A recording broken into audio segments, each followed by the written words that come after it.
দেশের জনপ্রিয় সঙ্গীত শিল্পী তাহসান খানের স্ত্রী রোজা আহমেদের উপর বেশ চটেছেন বাংলাদেশের বিতর্কিত লেখিকা তসলিমা নাসরিন। সম্প্রতি এক ফেসবুক পোস্টে তাহসানের স্ত্রীর ভাত খাওয়া নিয়ে তিনি এক পোস্ট করেছেন। কোটি মানুষের আস্থার ভালোবাসায় 11 বারের মতো দেশের 1 নম্বর রেফ্রিজারেটর ব্র্যান্ড ওয়ালটন। 16 ফেব্রুয়ারি অফিসিয়াল ফেসবুক পেজে তসলিমা নাসরিন লিখেছেন, কি মুশকিল, ফেসবুক অন করলেই দেখি তাহসানের নতুন বউ বিরাট বড় বড় হা করে ভাত খাচ্ছে, মুখের ভিতর হাত দিয়ে ভাত ঢোকাচ্ছে তো ঢোকাচ্ছে। তসলিমা এরপর লেখেন, এত ভাত খেলে আমার ওজন 200 কিলো হয়ে যেত।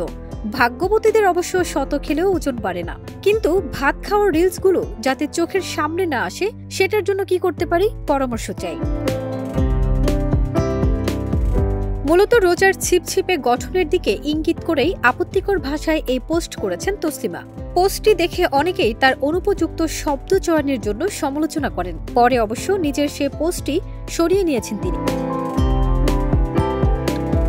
প্রসঙ্গত, তাহসানের স্ত্রী রোজা আহমেদ পেশায় একজন makeover artist. New York university থেকে কসমেটোলজির উপর পড়াশোনা করে সেখানেই তিনি প্রতিষ্ঠা করেছেন নিজের প্রতিষ্ঠান। শহরটির কুইন্সে আছে Rogers bridal makeover. Farzana Nikita, দেশ রূপান্তর।